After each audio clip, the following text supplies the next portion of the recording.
Welcome to A Fork in Time, the alternate history podcast.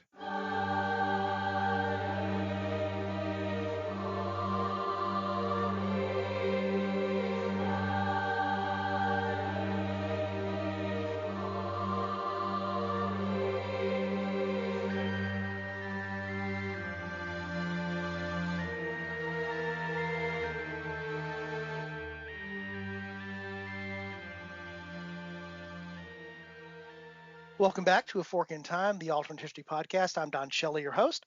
Happy today to be joined by one of our listeners who has found us. And as we've talked about so many times on the podcast, we're excited about creating a community where we have the opportunity for our listeners to come and be part of the experience and share some of their thoughts on alternate history, because certainly Alexis and I do not have anything resembling a monopoly on the what ifs of history. So joining us today, we have Chris Coppola. Chris, appreciate you taking a little bit of your time today. I'll let you introduce yourself, and then we'll get into talking about the topic that you and I suggested. It's actually your topic, so I'll let you suggest what the topic is, and I'll talk about where our departure point is. So, Chris, if you'll introduce yourself to our audience, I'll turn it over to you now. Sure. I'm Chris Coppola. I live in Wheaton, Maryland. Found the podcast online by searching for alternative history because it's something that I find really interesting, and have a couple of friends that have really gotten into discussing with it. And I think this is a great opportunity to kind of take it on a much wider schedule and bring in a lot of different viewpoints and a lot of things that, just I got lucky to find some friends that are interested into this, but I think this is a great opportunity to, do such a nationwide audience. I appreciate that, and as I said before, it's one of the things that I've discovered is when I talk about topics, there's a lot of people that actually have an interest in it, they just don't know what to call it. They've had discussions about it, and I certainly discovered there was an alternate history community. I've been fascinated just by novels, obviously, over the years, but also by television shows, and this just reading and thinking it through. I almost minored in history, so history's always been something of an interest to me, but I very much appreciate the fact that you reached out and suggested a topic, and I like the idea of getting multiple points of view. In fact, I like the fact when those of us on the podcast don't agree about the situation. That's actually probably a healthy thing. That probably means there's more to explore there. So just in a broad sense, Chris, tell the audience what your suggestion was for a topic. So in 1890, Buffalo Bill's Wild West show did a tour of Europe. And during one of their performances in Berlin, Annie Oakley was a famous sharpshooter and had gone out the night before, and depending upon the source, may have been a little drunk and went into the show the next day. And normally she did a part of her performance where she would ask for a volunteer from the audience to come out, and she would shoot the ash off of their cigarette. And normally nobody would stand up and volunteer, so she would have a plant in the audience, her husband, who would come out and, well, I will do it, and it would go from there. She did not count on the bravado and the machismo and the on certain levels overcompensation of the brand new Kaiser of Germany, William II. He stepped forward and she shot the ash off of his cigarette. But the point of divergence here is if, in the words of Mickey from the Rocky, she doesn't hit the one in the middle. Yeah, I actually was reading that there's also a famous letter, which it's apocryphal whether she actually sent this after World War I and after the defeat of Germany, and the Kaiser has been removed. He's sort of in, I guess exile would be the best way to describe it. He's not imprisoned. He wasn't tried, but he was certainly kept in a particular place and kept inside that estate. And she apparently sent him a letter saying that perhaps she could have saved, fill in your number of million lives, by being a couple of degrees or a couple of inches to the left or to the right.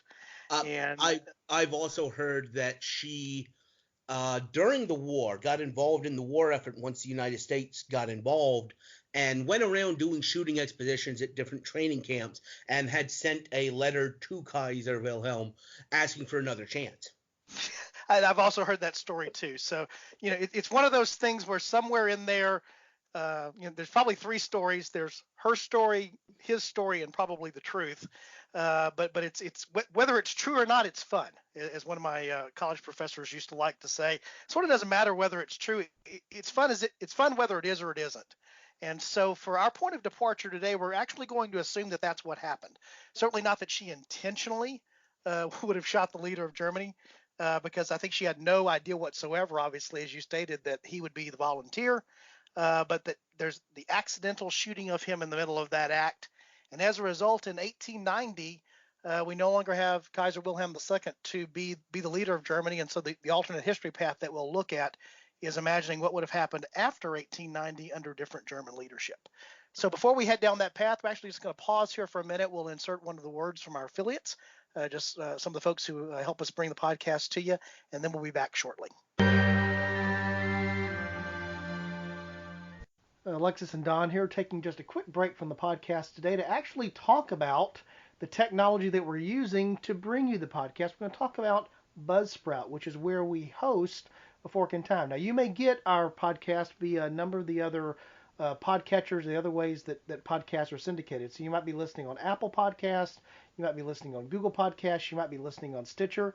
But Alexis, where do we post the podcast at? On Buzzsprout. On Buzzsprout. When we started A Fork in Time, I got to be honest with you, I guess I'd read a few things. I was familiar with a couple of different podcast hosting sites because I'd heard their names being a podcast listener, but I had no idea what was really going to be involved with setting up a podcast. And I can tell you, it's actually pretty easy. Wouldn't you agree, Alexis? Yes. And the reason it's pretty easy that Buzzsprout's there to help you through every part of the process. And so what Buzzsprout is they're not just a hosting service, but they give you suggestions, and they're a platform that really helps podcasts of any size be able to get their word out. In fact, so much so that over 100,000 podcasts actually call Buzzsprout home. Yep.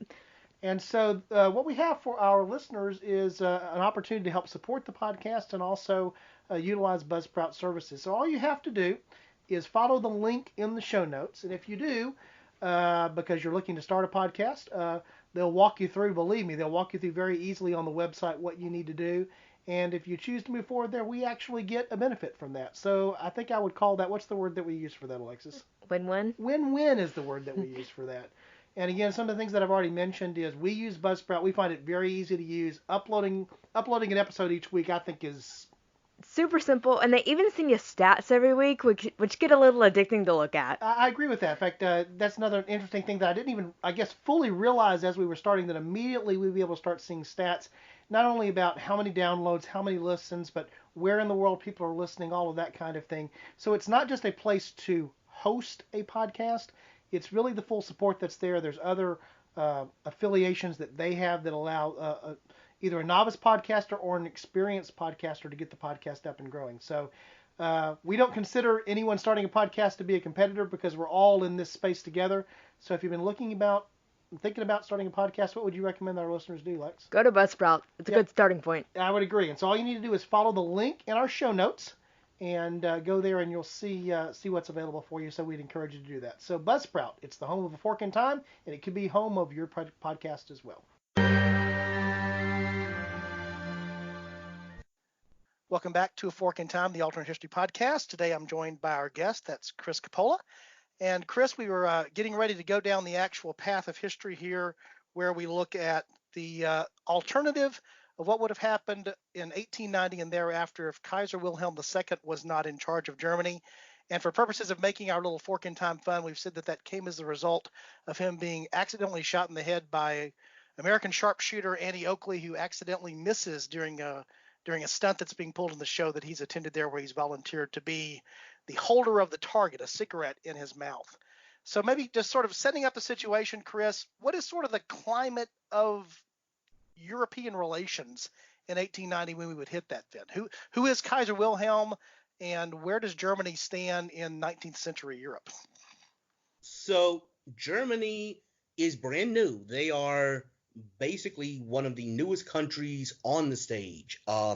They used to be a collection of smaller states, and one of the great accomplishments of Otto von Bismarck was going through and uniting Germany, taking all of these smaller states and forging them into the German Empire.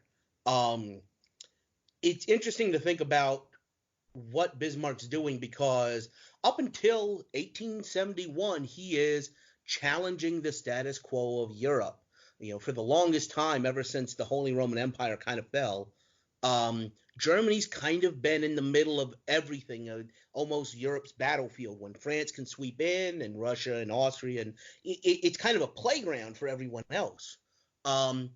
What Bismarck does is he comes in and he forms it into one nation, which is very powerful, right at the center of Europe. And as soon as he does that, he switches. Day 2, he becomes an arch status quo guy, because he looks around and he says, we have accomplished, Germany exists, and now what I need to do is make sure that we don't basically fall. We need to maintain things as they are. And he very adroitly balances all of the different European countries off of one another to prevent Germany from facing a two-front war. He knows that because of how Germany was created, they took two provinces, Alsace and Lorraine, from France during the Franco-Prussian War. He realizes that there's basically no reconciling France, but he works with Austria, Great Britain, Russia to make sure that France can never find allies to gang up on Germany. And part of that is, as I understand it, I was telling you off podcast there, Chris, that I will be the first to admit that while I certainly feel like I have a good understanding of the broad scope of almost all world history, I would never, ever claim 19th century European history as being one of my strong suits. But what I do know is that it very much was the century that followed in the early part of the 19th century, obviously the rise of Napoleon and French interests and the things that came from that. So what we have here, as I understand it, as we get to the latter part of the 19th century, is still a Europe that's afraid of what France has been, doesn't want France to become that again. That's absolutely true. I think it's interesting. We touched a little bit, and we'll get to Japan, but Japan is right now another rising power. And one of the things they did is they decided to bring in the best trainers, the best advisors from Europe to try and build their nation. And right after the Meiji Restoration, they're kind of bringing in French advisors. After Franco-Prussian War, they start bringing in German advisors, because it's kind of becoming clear to them maybe the Germans are now the gold standard in this. And you made reference to another character there. I guess he'll actually be a part, I think, of our alternate discussion here. Really talking about two personalities here. You mentioned sort of the compensation element of why would a German Kaiser volunteer to be a participant in a stunt shooting act. I think that's something for us to understand, because it tells something about his character. But again, he's going to be off the stage, so we won't be talking about him as much when we start talking about the alternate path of history. But you mentioned Bismarck. It's hard to imagine a figure, at least during that period of time, that sort of didn't cast a bigger shadow, not only over that part of Europe, but because of what he had done, uniting and bringing Germany, the modern Germany, sort of as we think of it today, to being. It's hard to imagine a figure that was more influential during that period of time than Bismarck. I mean, it's called the Victorian era, but frankly, I don't see what she had to do with it. It is the Bismarck era. My daughter would tell you, as a fan of British history, what she had to do with it was she was the matchmaker that put together all of these political marriages regarding her offspring, which obviously, by the way, Wilhelm II here is, I guess, her grandson. Yes. So she would say that the way that it was Victoria's age was she was the matchmaker that put together all these alliances through political marriages. But she's not here, so we can either choose to agree or disagree with her. So Bismarck is known as the statesman that he is. He's sort of known as, in my mind, I've always thought of him as sort of the father, again, of Germany, as we know Germany rising out of a collection of principalities and various formations.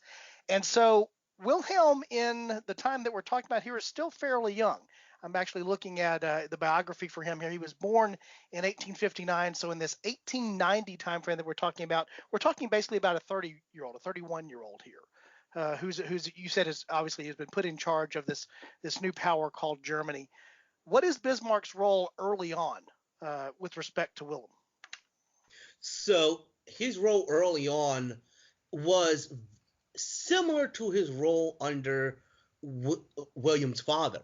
Um, William's father had worked with Bismarck and had almost used and had employed Bismarck to unify and basically make him emperor of all of Germany. And William II comes in and has a huge chip on his shoulder. And basically, I have not been able to find out when in 1890 our fourth happened, but in 1890, William II does dismiss Bismarck as the chancellor and basically removes him from government, basically almost as a I am the emperor of the most powerful country in Europe, and I really don't need to listen to you. Right. And so again, what's sort of a unique instance of us using this as the fork in time is that if you imagine that you remove the Kaiser William II is the one who removes Bismarck. Either whether this happened again, I'm like you. I looked diligently to try to get an exact date for this event in 1890, and it's amazing to me that nobody knows exactly when that was, or at least it's not readily available on the internet. By the way, if you're a listener and you find that out, send us a note, let us know. I'd be happy to go back in a subsequent show, let folks. But I'm going to assume that it's either such that it was before Bismarck's removal, or if he had been removed because of this sudden change, he would have been looked to as the person who was going to help sustain the course. He would have been the calming factor in the midst of this sudden upheaval, the unexpected death of William at in the strange event of being shot on stage. Sure. So under that scenario, what do you think is the primary first departure that we would see in this alternate timeline? What would be different in the near term after 1890 with no Kaiser Wilhelm II? So I think there's actually two possibilities to discuss here. Both of them kind of center around the rivalry between Great Britain and the Russian Empire.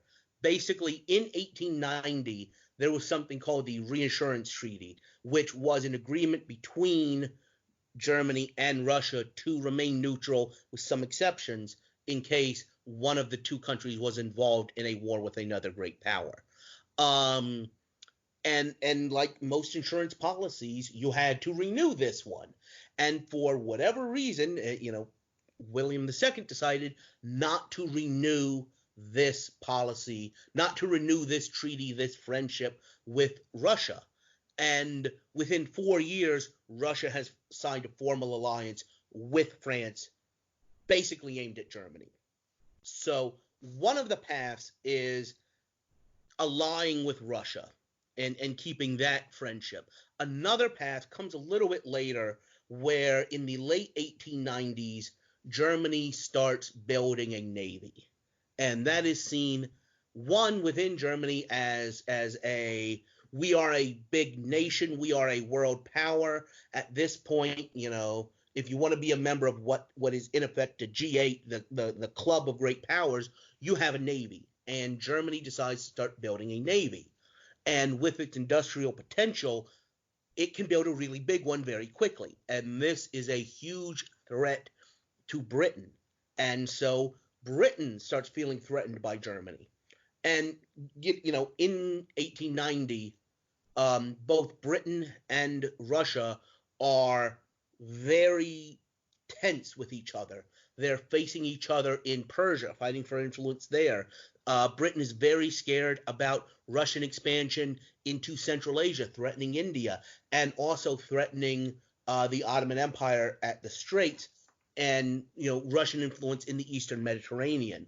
And right now, these two great powers are very much at loggerheads, and because of some bumbling policies and some chest thumping that isn't really well thought out, I don't think, Germany winds up taking both of these great powers who are threatened by each other, and instead of picking one or the other, they wind up pushing them both into they threaten both of them so much that both of them turn on Germany and wind up fighting them. So who is left allied with Germany in the real timeline then? In the real timeline, it's basically the two leftover countries, Austria-Hungary, that is just limping along, and the Ottoman Empire, who's been described as a sick man of Europe for 100 years at this point. Right. And of course, that sort of sets up the stage in the real timeline for the alliances and the other things that were put in place that would eventually lead to World War One. This little thing that happens in the Balkans, the powder keg that set off there, triggers because of those relationships and German involvement, that eventually becomes the events that lead to World War One. And of course, the alliance system and the treaties that existed cause the powers who are not directly involved to have to stand up for each other.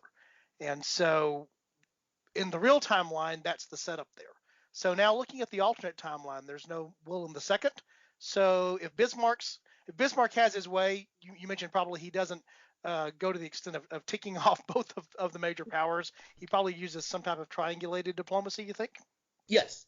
And I think he can maintain good relations and maintain European stability during his period of influence. The only thing I'm going to add, and while we're sitting here talking, I am kind of finding it interesting of these two parallel lives of Bismarck and Victoria, the two people who really define this entire era. Even if Bismarck is brought back under, it would be, I want to say Heinrich. Henry was Wilhelm's brother who would have taken over in this scenario. Even if he's brought back, he's in his 60s to 70s at this point. So he can keep this alliance system together for a little bit, but we're going to face a point where where he's going to be removed from the situation. Right. And when that happens, I think Germany is going to be faced with having to choose between the Russian alliance path or a British alliance path. And let's say going down that path, they choose the British alliance path. How would that also further change? And we talked about this a little bit off podcast, not even just necessarily the map of Europe or the balance of power in Europe, but this has global implications because these powers are not just contesting their positions inside of Europe, but this is the age of sort of the latter phase of colonialism globally. So what difference would a closer German-English relationship have not only in Europe but also perhaps globally? So, by the way, I do think of the two paths, this is the most likely. This is the one that kind of makes the most sense if you have to pick one. What would happen if you look at the history? You had a bunch of different crises.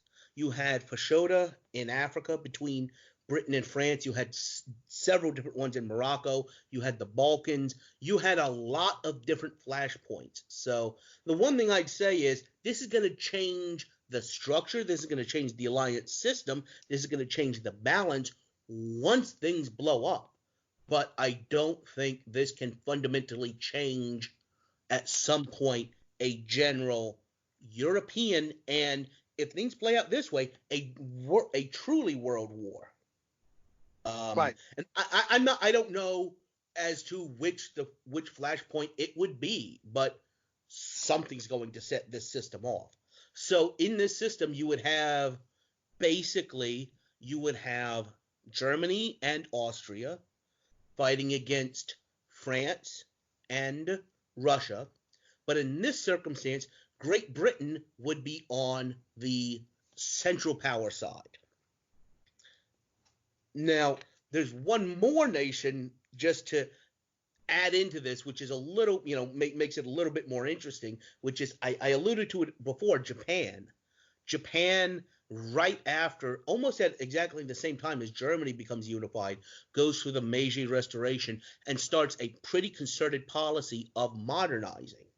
And within Japan, one of the arguments they dealt with was between the naval factions, which were very pro-British, one because they had been trained and allied with the British. Many of them had gone to Britain to study, and the army being trained, equipped by the Germans. At this point in this world, there is no such tension. Japan would also get involved in this war, which is important because it's important when you start thinking about how this is going to play out.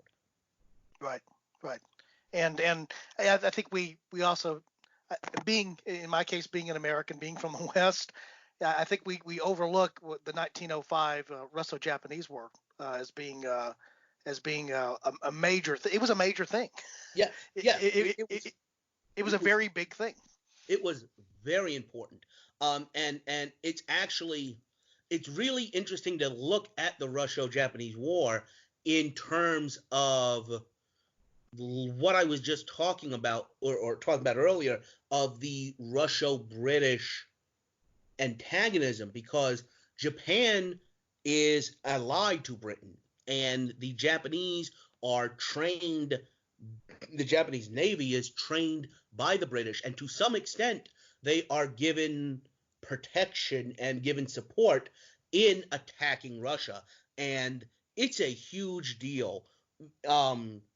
The Russian Empire almost falls apart fighting what most people consider almost a third world power. Right. And I know the argument that I've always heard made reference there was it was the quality of their forces, which had been put together, the Japanese forces. Again, part of that being the training and their willingness to engage in, I guess, more modern tactics, is part of what produced that as well. But yeah, a little bit of a surprise. No one thought Japan could stand up to the mighty Russian Empire, and again, they more than stood up to them. That's certainly one way. That's understatement. Yes. Right. And so sort of that path again, how does that break out into a wider conflict then? So, regardless of what actually sets this, I'm going to refer to it as truly World War One, because in this alliance system now, back in our timeline, what many people would consider the Third World was basically a source of troops for the fighting in France. The British pulled from India, the French from their North African and West African colonial possessions. They did pull a lot of troops out of there. But if you look at what Germany had been able to amass in terms of its own empire, it was not significant. And while there was fighting in Southwest Africa and in German East Africa, German East Africa was the last German possession to surrender. They held out until the end of the war. But with Britain siding with Germany, now Africa becomes a huge battleground. You've got the British in Nigeria, and you've got a lot of British and French possessions touching each other. Those two countries largely carved up the whole continent, and whatever happens in Europe, those countries are now going to, or those colonial possessions are now going to become the front lines. They're really now going to become battlegrounds. You're also going to see Persia. Persia had kind of been uneasy, divided between Russian and British influence kind of coming out of India. That's now going to be a major battlefield. Afghanistan is also, and also with what I just described as, Japan now being on side, Germany may be facing a two-front war, but so is Russia. Right. And we know how that typically did not work well for either of those, for any power over a period of time. It's very difficult to fight a full-fledged war on two fronts. If we advance ahead in the real timeline to what we think of as being World War II, in fact, it'll be the topic of a soon upcoming episode. It's in our episode Q here on A Fork in Time, was what would have happened if Germany does not launch the invasion of the Soviet Union, Operation Barbarossa, and potentially keeps World War II as a one-front war, primarily in Europe. And I think you would have seen a different outcome there. So we explored a little bit the path where Germany aligns itself more with the British Empire. You mentioned the other possibility, maybe the less likely possibility, is aligning itself with Russia. How is that the same, or how is that different? That is different because of the way it's going to play out with what I think is going to wind up being an inevitable, truly world war. the alliance with Russia is going to be problematic because it's going to create more friction with Germany's ally Austria. That's going to be because Austria and Russia are both really facing each other in the Balkans. Austria is a multinational power, and Russia has kind of taken on pan-Slavism, trying to liberate a lot of these Slavic nations in the Balkans, including Serbia, and that's what eventually leads to in our timeline the First World War. But I think a German alliance with Russia is going to place strains on that. And in thinking through it, with a German-Russian alliance, I don't know if Germany stays with Austria. I think Germany sees Austria for what it is, a polyglot empire that is holding on by its fingernails, and Germany may decide to go and side with a Russia in whatever comes, which would create some interesting opportunities for Germany to annex Austria. I say Austria, I mean smaller Austria, the German-speaking areas of Austria as we know them today, as opposed to the empire as it exists at this point. Right. Under either of those scenarios, we haven't talked at all about the player that came late to World War One, was certainly involved in World War II. That's across the ocean. That would be the United States. Yes. Where do you think the United States would fall in a scenario where there's either a German-British alliance or a German-Russian alliance? I know one of the interesting things to me is that in some ways I've always thought of the United States sort of its debut onto the world stage as a world player sort of begins in some ways with the Spanish-American War in 1898 in terms of acquiring global possessions and taking on a European power other than a revolutionary format. But certainly one of the ways that, for example, Teddy Roosevelt gained some notoriety and puts the U.S. on the stage in addition to his policies regarding the Western Hemisphere is he's part of what brokers the peace or brings a conclusion of the peace in the Russo-Japanese War. He was it. Yeah, he was it. So where is the United States potentially in all of this, and how does that play out?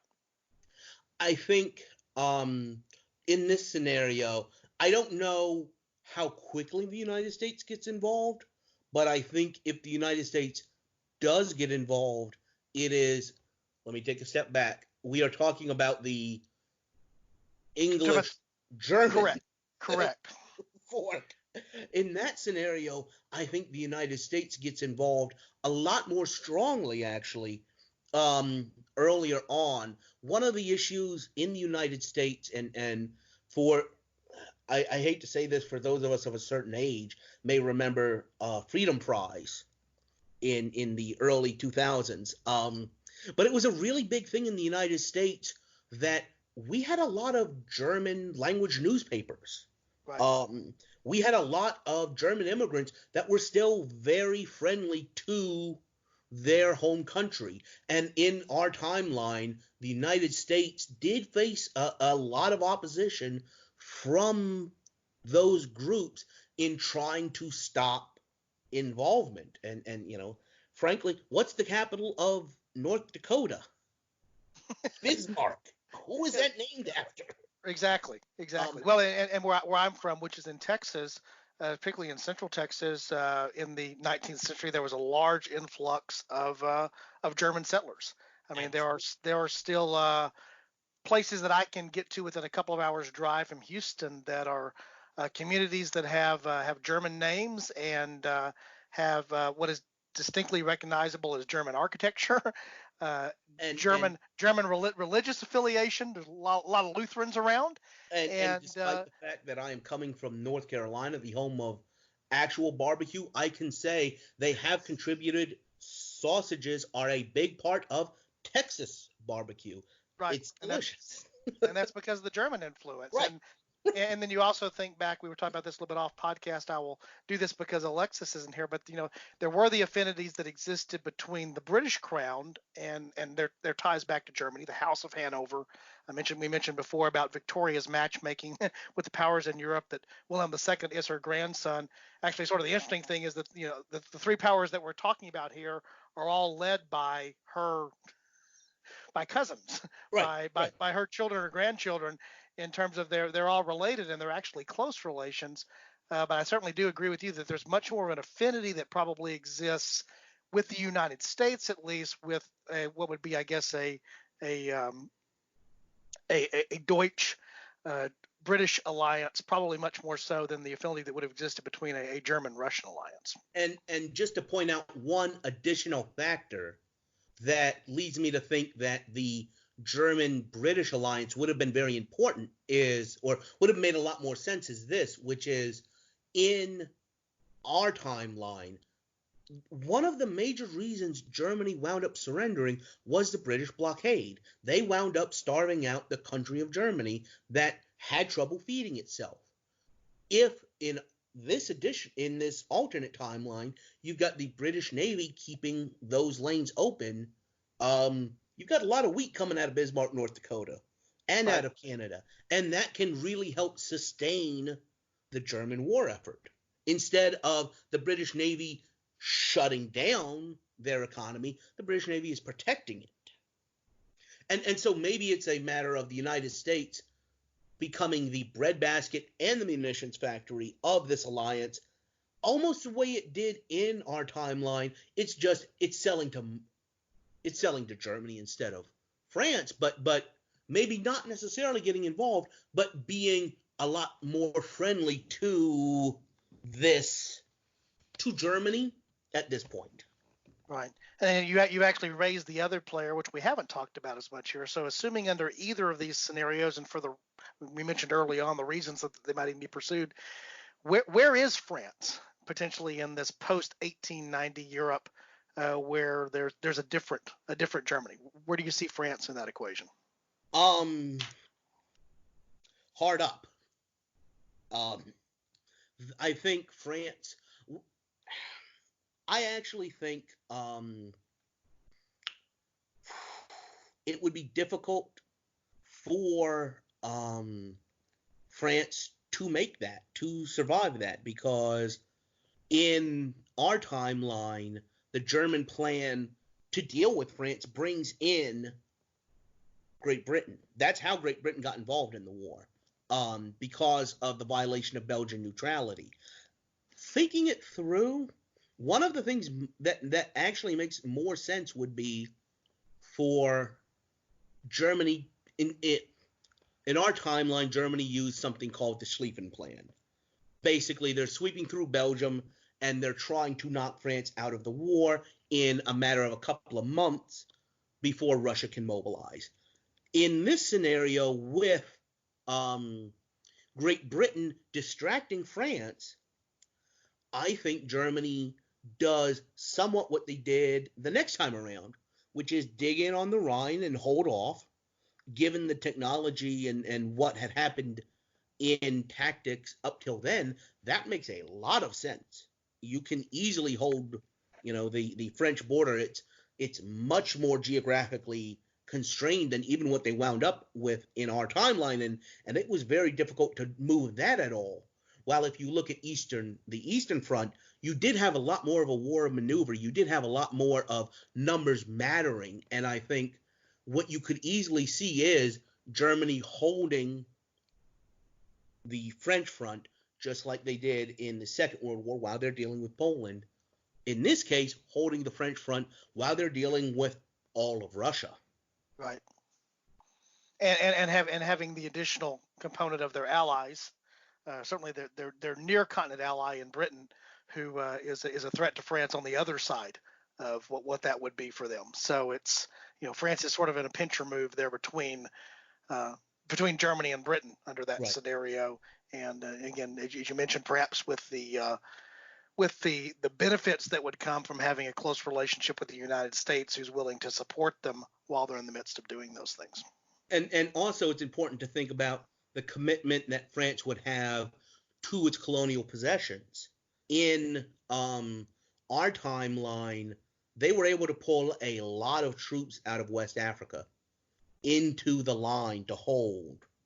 And they're not able to do that in this scenario. They're fighting Gurkhas and Indians in Africa and elsewhere, and they're not able to pull the kind of manpower that they were in our timeline because of their colonial commitments.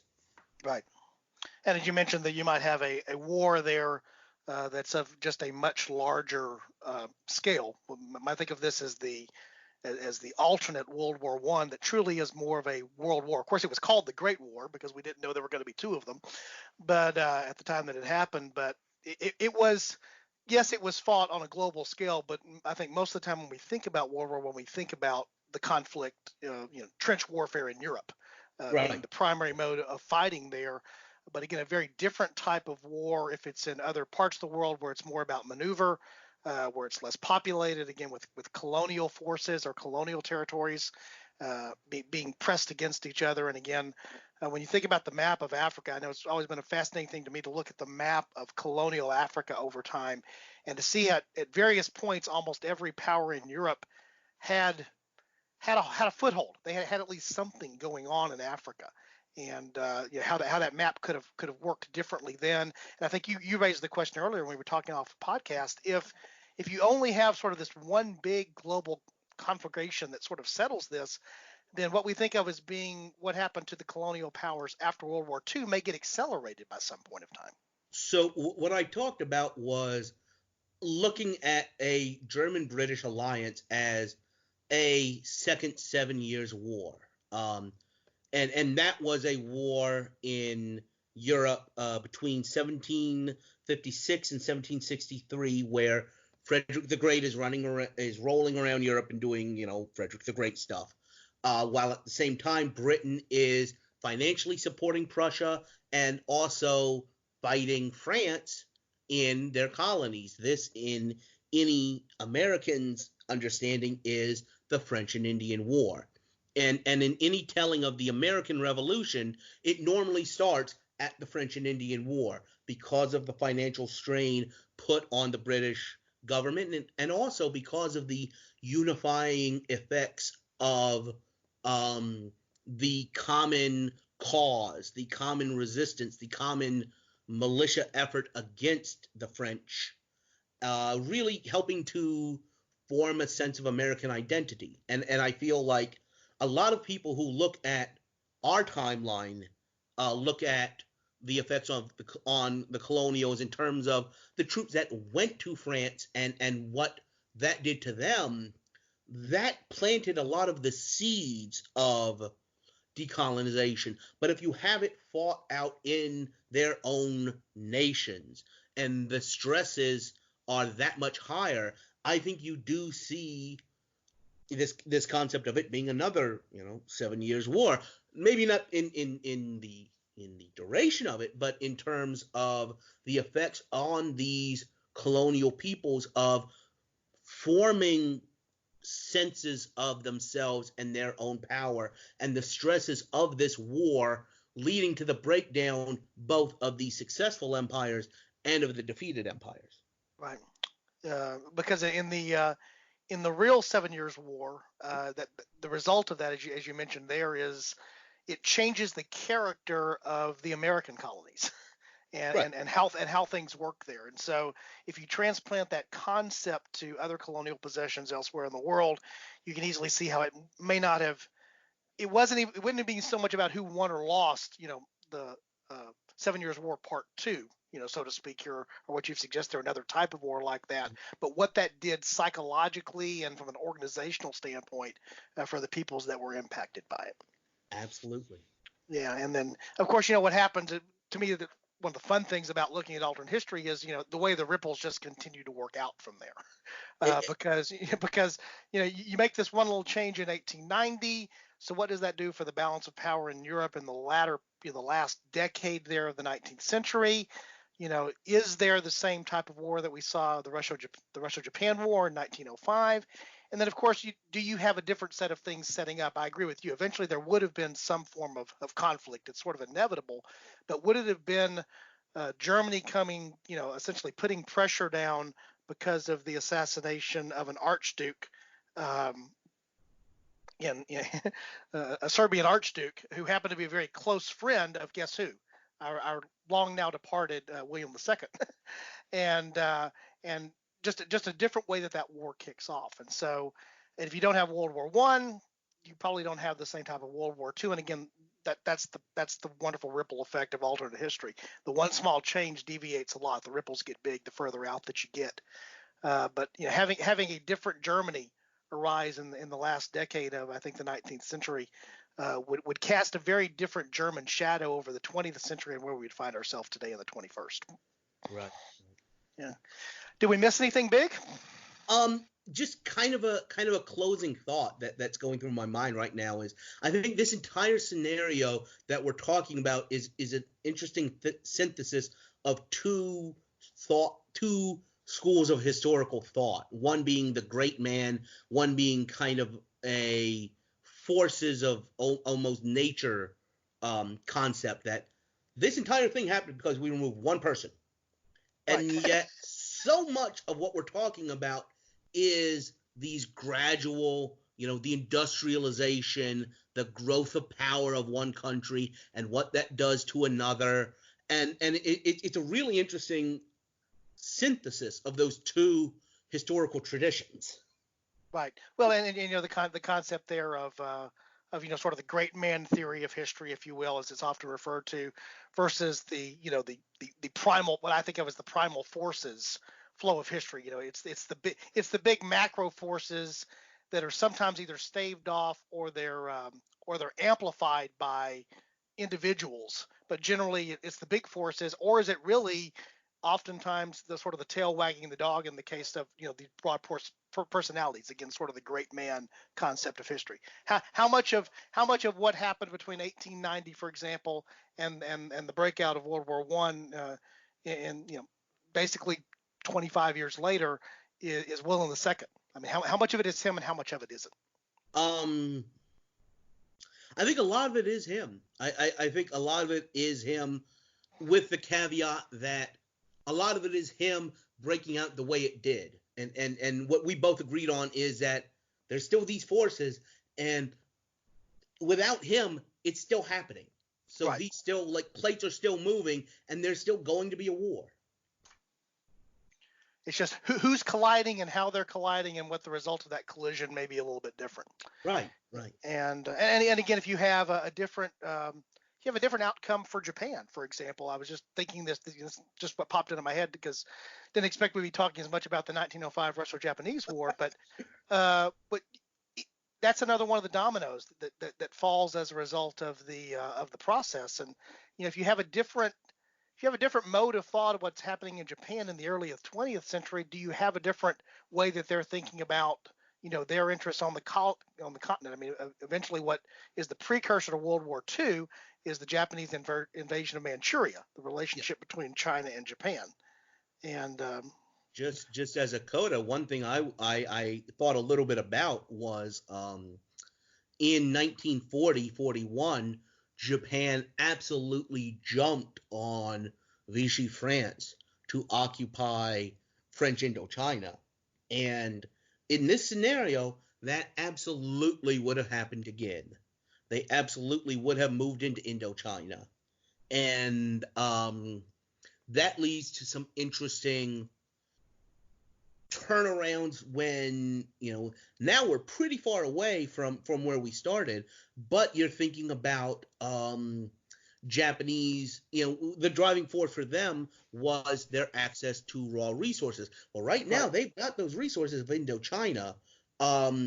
Another, we're getting a little esoteric here, but also during the Russian Civil War, Japan actually had troops in Siberia. Right. And that's absolutely something that would have happened in our timeline. Japan would have been in the Far East, and the British and Americans intervening in the Civil War did send in troops to try and keep an eye on them and try and keep that limited. How successful are they doing that? And what we talked about was the way World War I ended set up World War II. Well, now Japanese aggression in East Asia, are we setting up World War II with conflict over the former Russian possessions and former French possessions in Southeast Asia, with the Japanese now butting up against the British interest in Burma? Right. Yeah. Again, that's it's exactly this type of speculation, which is why I enjoy alternate history, because you can't be certain, which is one of the great things about it, because it allows you to explore all of the possibilities. And the possibilities can almost become endless at a certain point, but they're all fascinating. And again, as I always like to remind people, to me, it's a little bit like when you learn another language and you do translation. Part of the reason I also enjoy alternate history is looking at alternatives helps you better understand the what did, because you're able to frame that against other possibilities, and you can see, the influence of either individuals or the forces that were there in terms of what actually happened by contrasting them with what did not happen. And one thing I love about history is always applicability to modern times, and thinking about what's going on in East Asia right now, about how do you handle rising powers. Right. Yep. Yeah. There's we all countries at some point often pay for what they didn't do before, or the world pays for what it didn't do before, Right. or what it didn't address before in different ways. And there's no doubt about that as well. Well, good, Chris. Anything else before we close here that you'd want to share with listeners? I think we've gone pretty broad on this one. Yep. And again, what we would encourage you to do, if you're a longtime listener, a new listener to the podcast, that you may have some thoughts on what we talked about here today, and there's a perfect place for you to go and share those thoughts. It's called our website, and that's www.aforkintimepodcast.com. The reason that I'm having this conversation with my new friend Chris, and we're recording it so that all of you can hear it, is because he took a few moments of his time to go to the website and post a topic suggestion. So I just mentioned that to say, if you have a topic you'd love to hear on the podcast, one of the absolute best ways I know to get it on the podcast is let us know what it is. And if you're compelling about it and you're interested in, you too could be sitting in the position that Chris is right now and joining us. One of the things that we were talking about off podcast, and one of our goals for the podcast here as we draw up on, it's almost been a year now, it's hard for me to believe that, is to actually include more of this type of episode where, again, it's not just myself or Alexis doing what we call a monologue episode. We think those are okay. We hope that you enjoy them, but we know they're not as compelling as when we bring in different points of view and different thoughts and just different ways of approaching and different mindsets. And that's what I enjoy doing too. I actually enjoy these episodes far more than the ones, and quite frankly, I don't have to prepare as hard for them, to be honest with you. So I appreciate Chris joining us today. And again, if you have feedback for us, I would encourage you to provide feedback on this episode or other feedback there at the website. Also at the website, of course, other ways that you can find out about who we are and what we do. Can support the podcast by becoming a Patreon supporter. All the things you hear us talk about in every episode, it's all there on the website, so I don't need to talk about it again. But most importantly, as we always like to do, we want to thank you for giving us some of your time today. When Alexis and I started this endeavor, it was not to make money. It was to find other people that had a similar interest, which we've done. And so having you spend a little bit of your time, hopefully getting entertained and educated a little bit is what we intended to do. So we appreciate that. So Chris, once again, thanks for joining us. Hope to have you on again some other time. And unless you've got anything before our listeners before we close, we'll go ahead and close out the show. Sure, go ahead. All right. Again, join us next time on A Fork in Time, and we look forward to seeing you then. Thanks.